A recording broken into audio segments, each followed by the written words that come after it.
All right, we've got another classic from one of our favorite Liberal MPs. Of course, I'm saying that sarcastically. And Melanie Joly. Looks like she's been hitting the sauce again. So this is posted by Government Corrupt. And he says, I'm just going to read this quickly. Melanie Joly says Canada just passed the world's largest budget to attract new investments. What investments is she talking about? $85 billion in capital has left Canada so far this year. Melanie Joly is either a lying POS or an incompetent. You know what that says. So we're going to get into this. Now, before we do, please don't forget to like and subscribe because it really does help grow the channel. I appreciate you guys so much for doing that for me. So let's get into it, then we'll talk about it. We're living in a much more dangerous world, much more complex world. And in that context, we've seen over the last years not only the increased trade tensions, but it was linked to the deterioration of the international security architecture. And now, when you look at what Canada's vision and plan is our vision is to build Canada strong.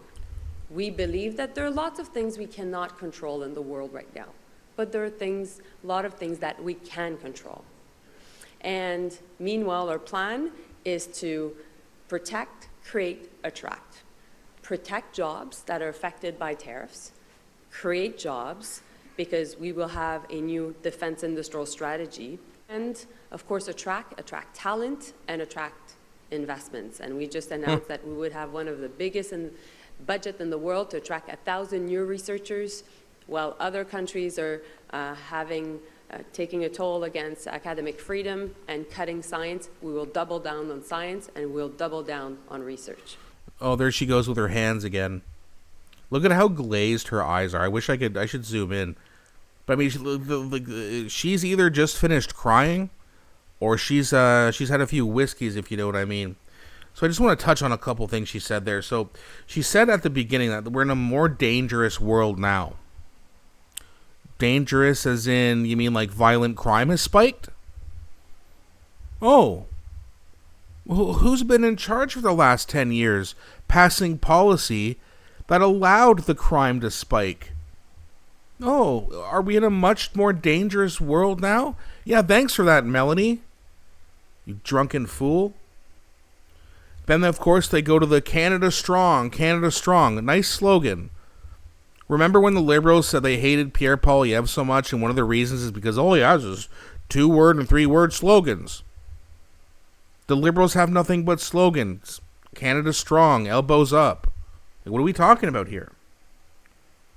And then she says, well, there's things that we can control and things that we can't control. You know one thing you can control? Massive overspending. You know, you could just not spend as much, right? Although I'm sure the people in Vietnam thank you very much for the $18 million for just gendered rice. Whatever the fuck that is. They could have fed a lot of kids with that money. They could have kept that money here and, spend it on us, considering, it's our money. And yes, by the way, I am against the food program, and the reason I say that is because I don't want our kids to be dependent on the government. I'm supporting it temporarily because I do like the idea of helping parents who can't afford to help their kids, but a lot of parents can't afford it because of bad Liberal policy. And the Liberal government has now come out and said that they want this program to be not temporary, but full-time, which means they want to be daddy. That's why I'm against programs like that. Temporarily, fine in the short term while you're doing something to help the country, which they're not. But no, they want to tax you and feed your kids, and that way you need them. They're not here to serve us. They're here to own us.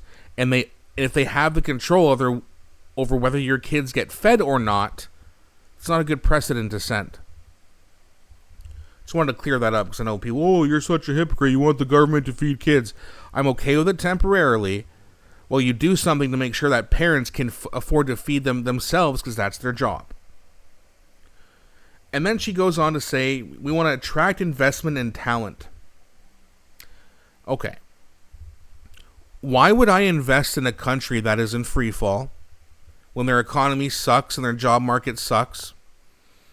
Would I invest in the housing market? No.